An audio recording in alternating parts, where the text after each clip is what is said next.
साधकों के लिए पूज्यपाद स्वामी जी श्री उड़िया बाबा जी के उपदेश। प्रश्न, सच्चा साधक किसे कहते हैं? उत्तर, जिसे गुरु और शास्त्र के वाक्यों में पूर्ण विश्वास हो वही सच्चा साधक है। उसका ज्ञान या भक्ति कोई एक लक्ष्य होना चाहिए और उसके लिए गुरुदेव जैसा विधान करे। उसमें कोई शंका नहीं होना चाहिए। उसे सब कुछ त्याग कर उसी में लग जाना चाहिए। प्रश्न, भक्ति मार्ग के साधक में प्रधानतया कौन से गुण होने चाहिए? उत्तर, भक्त का प्रधान गुण भगवत भजन की तत्परता ही है। यदि वह निष्काम भाव से निरंतर भगवत चिंतन में मग्न रहेगा, श्वास श्वास में भगवान का नाम लेगा, तो उसमें शेष सब गुण अपने आप आ जाएंगे। उसे और किसी गुण के उपार्जन का अलग उद्योग न करके केवल निरंतर भगवत चिंतन का ही अभ्यास करना चाहिए। प्रश्न, भक्ति का प्रधान विघ्न क्या है? उत्तर, यद्यपि विघ्न तो अनेक हैं, तथापि भगवान के सिवा अन्य किसी का चिंतन करना अथवा भगवत चर्चा के सिवा कोई और बात करना ही प्रधान विघ्न है। अन्य क्रिया के विषय में तो कहना ही क्या है। प्रश्न, ज्ञान मार्गी में प्रधान गुण क्या होना चाहिए? उत्तर, उसे विचार ही कर्तव्य है। अन्य सब गौण हैं। कर्म, उपासना आदि अन्य साधन तो वह पहले ही कर चुका है। उनके द्वारा चित्त शुद्धि हुए बिना तो आत्म तत्व की जिज्ञासा ही नहीं हो सकती।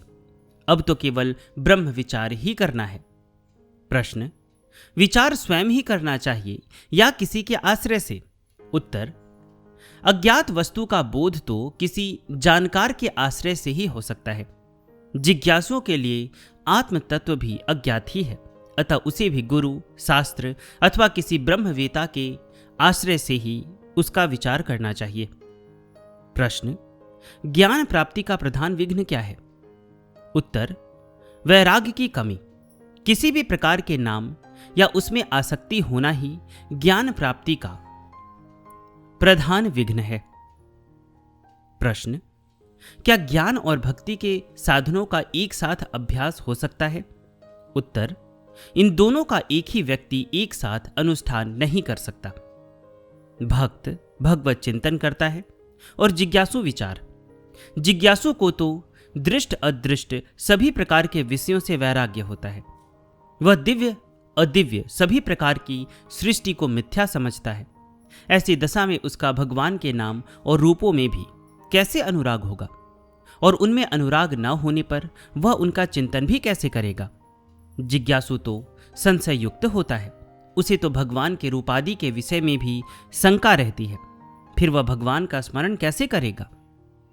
प्रश्न, तो क्या प्रहलाद जी, सूकदेव जी और नारद जी ज्ञानी नहीं थे? उत्तर, मैं ज्ञानियों की बात नहीं, ज्ञान के साधकों की बात कर रहा हूं।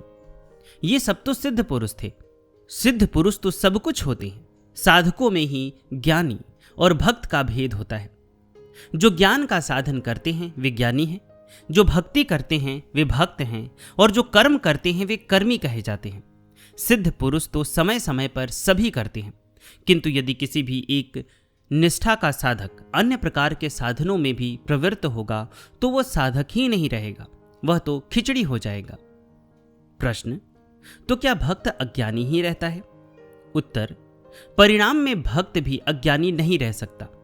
उसे भगवान स्वयं ज्ञान करा देते हैं। एक हाकिम भी अपनी चपरासी को कंगाल नहीं रहने देता। वह उसे अपने से भी अच्छी पोशाक पहनाता है। फिर भगवान अपने भक्तों को क्यों अज्ञानी रखेंगे? यद्यपि भक्त स्वयं ज्ञान नहीं चाहता, वह तो केवल भगवत प्रेम में ही मस्त रहता है, तथापि भगवान स्वयं ज्ञानवान है और भक्त निरंतर उन्हीं का ध्यान करता है। अतः उनके न चाहने पर भी उसमें ध्येय प्रधान गुण ज्ञान का आविर्भाव हो ही जाता है, क्योंकि यह नियम है कि जो जिसका निरंतर चिंतन करता है उसमें धीरे धीरे अपनी इष्ट के गुण आ जाते हैं। योग दर्शन में भी चित्त प्रसाद के लिए वीत राग पुरुषों के प्रसाद युक्त चित्त का चिंतन करने के लिए कहा है। प्रश्न, जिस प्रकार भक्त को ज्ञान हो जाता है उसी प्रकार क्या ज्ञान मार्गी को भक्ति भी हो जाती है? उत्तर, ज्ञानी तो स्वतंत्र है। बोध हो जाने पर तो उसकी जो इच्छा हो वह वही हो सकता है। किंतु जिज्ञासु की स्वभावतः ही भजन में आसक्ति नहीं होती। वह तो पहले भजनीय तत्व के स्वरूप का ही निश्चय करना चाहता है। प्रश्न, ऐसी कौन बातें हैं जो सभी प्रकार के साधकों को जाननी चाहिए? उत्तर, साधकों को 4 बातें अवश्य जाननी चाहिए। पहला, अपना स्वरूप। मैं ईश्वर का अंश हूं, देहादि नहीं हूं। दूसरा, ध्येय का स्वरूप। मेरा इष्ट देव सच्चिदानंद स्वरूप है। तीसरा, साधन का फल। इष्ट देव के प्रति आत्यांतिक अनुराग ही साधन का प्रधान फल है। चौथा, साधना का विघ्न। इष्ट देव के सिवा और संपूर्ण प्रपंच ही विघ्न है।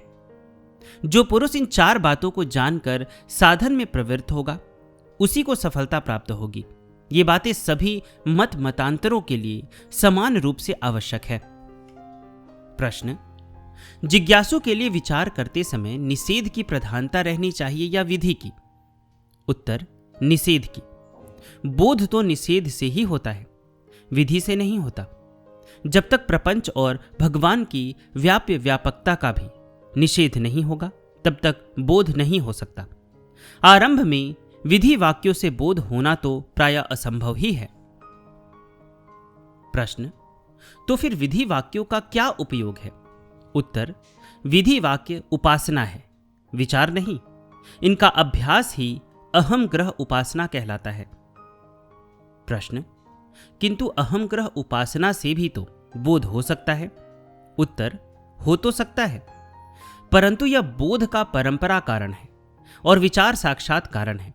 किंतु निषेध द्वारा तत्व का साक्षात्कार हो जाने पर ये विधि वाक्य ही बोध स्वरूप हो जाते हैं। इस प्रकार अधिकारियों के भेद से इनके 3 स्वरूप कहे जा सकते हैं। पहला, जिज्ञासु या विचार के लिए विघ्न स्वरूप। दूसरा, अहं ग्रहोपासक के लिए साधन स्वरूप। और तीसरा, बोधवान के लिए सिद्धांत स्वरूप। प्रश्न, भिन्न भिन्न इष्ट देवों के उपासकों को क्या एक ही वस्तु की प्राप्ति होती है? उत्तर, जो अपने इष्ट देव में सच्चिदानंद भाव रखकर उसकी उपासना करते हैं उन विभिन्न प्रकार के उपासकों को तो अंत में एक ही भगवत तत्व की प्राप्ति होती है। इसमें कुछ भी संदेह नहीं, क्योंकि वस्तुतः वे सब एक ही हैं। उनमें केवल नाम रूप का ही भेद रहता है और यह भेद केवल उपासकों के रुचि वैचित्र्य के कारण ही होता है। प्रश्न, जिस प्रकार सब प्रकार के उपासकों को अंत में एक ही तत्व की प्राप्ति होती है, उसी प्रकार क्या उपासक और जिज्ञासुओं को भी परिणाम में एक ही तत्व की उपलब्धि होती है? उत्तर, उपलब्धि तो एक ही तत्व की होती है, परंतु उपासक की भेद दृष्टि और ज्ञानी की अभेद दृष्टि का भेद तो रहेगा ही। ज्ञानी की भेद दृष्टि सर्वथा निशेष हो जाती है, अतः वह प्रेम जनित आनंद का अनुभव नहीं कर सकता। इसी प्रकार प्रेमी भेद को नहीं छोड़ सकता। भेद को छोड़ देने पर प्रेमानंद का आस्वादन नहीं हो सकता और ज्ञानी के लिए तो भेद का रहना ही उसका सर्वनाश है। यहाँ तो भेद और अभेद का भी भेद नहीं रहता, वे दोनों ही गलित हो जाते हैं और जब अभेद भी नहीं रहता तो भेद कैसे रहेगा?